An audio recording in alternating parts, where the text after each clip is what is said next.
that you got the transplant. And thanks so much for coming in and sharing your story and what the whole project meant to you. It's beautiful. And I agree with Anya Morrison. It's absolutely beautiful art as well. I see a number of people are commenting on the standard of your art, which is just really is quite inspiring in itself. Okay, we're going to move on to get a different perspective now from Niall McAleavy. Now, Niall was a social worker in the Belfast Trust and the learning disability team during the course, and the learning from a project that did not come to fruition, and for me gives a lot of insight into the challenges of implementing a community development approach. And many people will relate to what Niall is going to say to you now. He's since moved into the role of a health and social care lecturer with the Belfast Metropolitan College, affectionately known as the Met. So we're basically, I'm going to pass over to Niall McAleavy, and I thought it's very thought-provoking what he's going to say to you. All right, hello everybody. My name is Niall McAleavy. I'm a social worker, and I'm going to give a very short presentation. Mine is more about the learning gained through trying to initiate a project during the Specialist Award and some of the barriers that I experienced as a practitioner. So again, it's a very short presentation as a reflection on my learning in attempting to initiate the community development project. And the key considerations I had in attempting to initiate the project and my overall learning in the course was reflecting about the inequalities that adults with learning disability experience in terms of education, social opportunities and housing accommodation.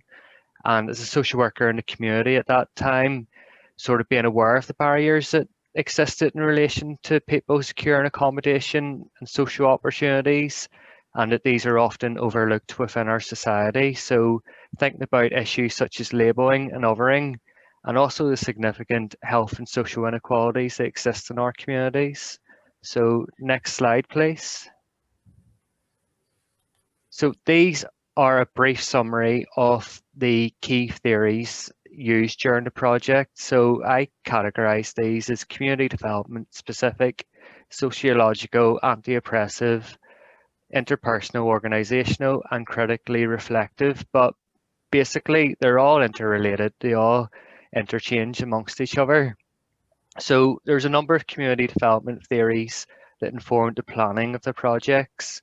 This involved capacity building, partnership and participation. The main focus with the capacity building was viewing the community as valuable and having the skills and knowledges and trying to promote these. But the main community development theory utilised was participatory approach, and it was about reflecting on models of partnership and practice and trying to facilitate the collaborative working. So thinking about the values involved there, it was the values of enabling others, and being participant-led was a key ethic in the community development and social work principles.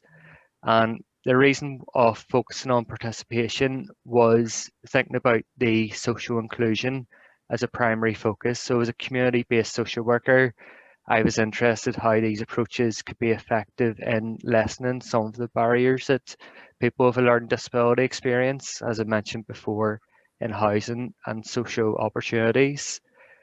Transformational leadership was key, as in leading rather than any type of managerial system in trying to initiate the projects. And the overall aim was really to challenge any social inequalities and facilitate collective action, and trying to work in a sort of preventative approach rather than a sort of crisis-led approach, in relation to agency pressures.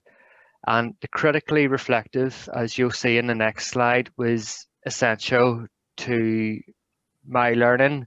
My learning was really as to the barriers which I encountered in trying to initiate these projects. And the learning was actually through the attempting to initiate these projects and being self-reflective and reflecting in practice about attempting to apply community development approaches, and to be honest, my inexperience in trying to do this, especially working with partnership opportunities and voluntary sector agencies. So next slide, please. So in my case, the projects never actually got off the ground, so to speak. So the initial project plan was to work in partnership with a supported living provider with a view to enabling and promoting social inclusion. This plan was that I would be able to meet with a group of tenants within the supported living scheme and discuss ways of increasing their social opportunities. Then from this point, we could start to bring in other agencies and support, such as employment support, education services, independent projects, and as a group wished, work from their wishes as we went on. So the original project involved a plan to meet fortnightly with the tenants of a supported living complex for people with learning disabilities, and upon discovering the main issues for this group, to incorporate these agencies such as community policing, support and employment, and group advocacy. However, in attempting to initiate this original project proposal in partnership, this large voluntary care organisation, it was unfortunately declined for reasons provided to interfere with their funding streams. To be honest with you, in trying to initiate these projects, I found the rejection disappointing, and I reapproached to a different organisation with an alternative plan.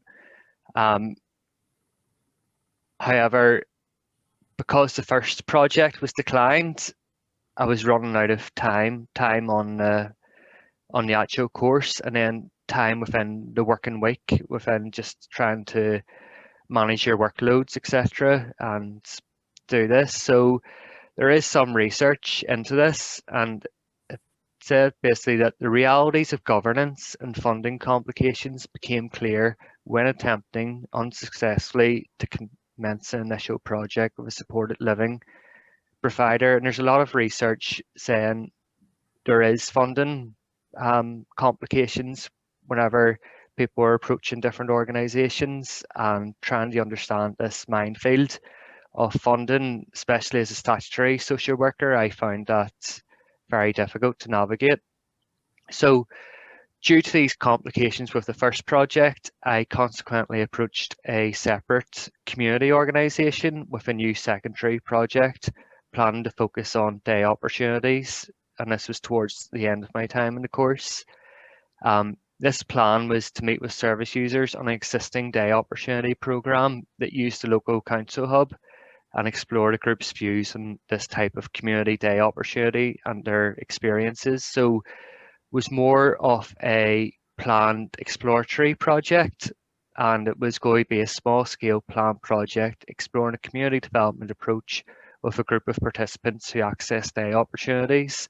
And this was in the context of day opportunities in contrast to the theoretical sort of model of an institutional day centre type, and sort of looking at existing segregation that still exists in our society and the ongoing move towards community integration. So we did a presentation towards the end of our projects, and unfortunately, just due to the first project hitting the barrier from, it was quite a large voluntary organisation, and hitting that barrier where we couldn't start that round funding, the secondary project was hit with the realities of timescales, and it sort of, to me, it showed the complexities involved in establishing partnerships and coming in from a statutory role and trying to organise the community sector. So if we go on to the next slide, please. Just at the last few seconds now, Niall, just, yeah. Oh, I'd speed up then. So these are the two outcomes of the two projects, which I had mentioned before. And finally, we have the challenges and overall learning. So there was multifaceted learning, and there's a lot of reflection on power relations and cultures of an organisation. So my learning was from the challenges in attempting these community projects, and The first one was the initial project being declined and the reality of running out of time. Secondly, within my role, there's a lot of learning in how complex the voluntary sector is and understanding these funding streams.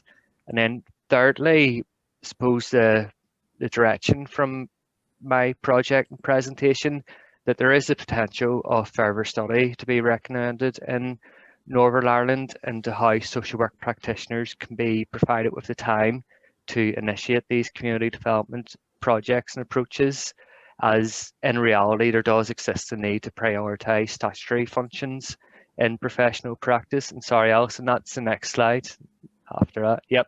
So but there was valuable learning where it did show if in daily practice to start integrating these community development approaches, even in that case, case management model, and trying to bring in voluntary sector into your daily work. And that is the end of my presentation. Niall, thanks very, very, very much for that. All right, thank you. There's as much learning.